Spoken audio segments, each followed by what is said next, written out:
you so much for having me over today. I have a few more items in my Love It or List It project that I'd love to go through with you. They're kind of in amongst the mess, so don't worry about that too much. Your girl's creative, chaotic. She's not looking to change, so we can forgive.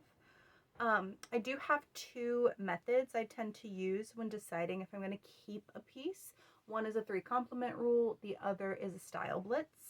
I don't really leave the house much right now, so the 3 compliment rule is a little bit of a moot point. But the style blitz is where I take a piece and try to style it in 3 ways that I would like to wear it. And if I really dig the styles, I keep the piece. If I can't really vibe with the styling, then I get rid of the piece. I have an inkling about a couple of these, but we'll just get started and see where we land. I got this dress over 5 years ago when I lived in Louisville.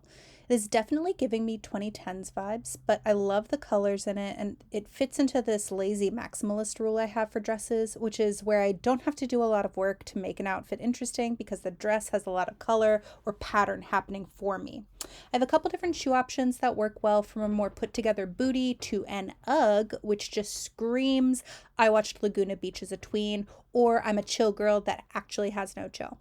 I also tried it with a different put together option with a blazer and some red boots.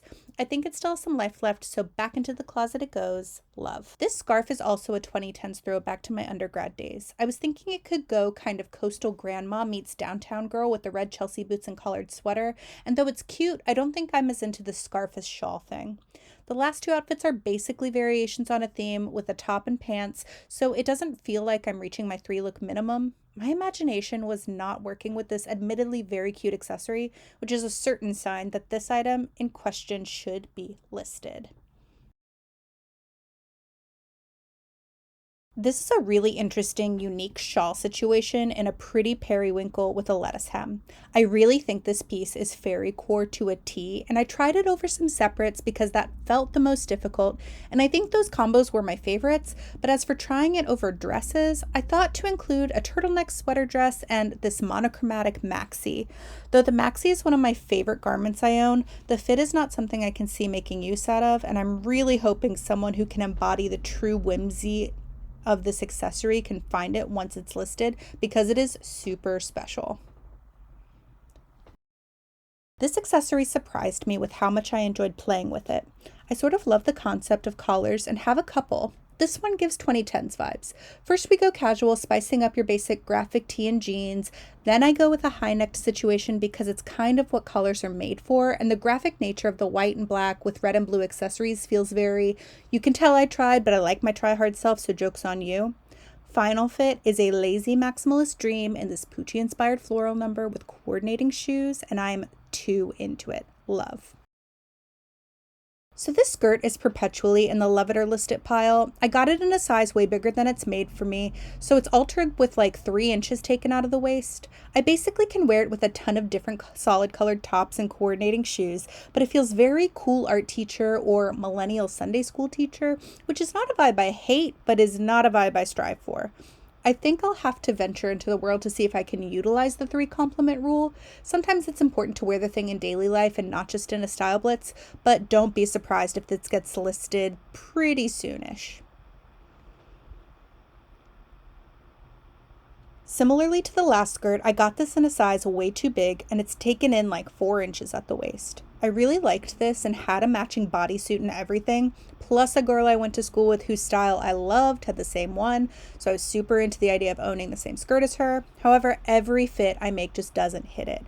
I'm not into the waistline with the blue shirt, and I'm not going back to 2011 with the peplum over a pencil skirt jam. The casual outfits are a little more my speed, but I don't have a third option to fill out my style blitz rule, so it's gonna be a list for me. I think it's a great color and has a beautiful sheen, especially for holiday parties.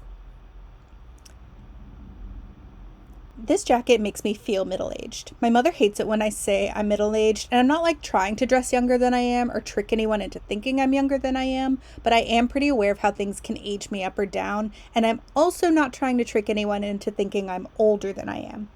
Anyway, all to say, I dig the three looks I came up with. It's kind of bright and train conductory, so leaning into a brighter saturation makes sense. The shirt and pants combo is basically one outfit idea, so I will look to see if I have any skirts I could use, but I'm going to revisit this in spring since it's a lighter weight piece. For now, I'm going to list it, but keep it in the back of my mind. That's all I have. Thank you so much for letting me come over today. You know, decluttering two pieces is not the best, but it's certainly not the worst. So if you're at all interested in purchasing those pieces or seeing what else I have in my closet for sale, you can check out my Poshmark. Until then, I hope you have a really great week and that we get to hang out soon. Bye.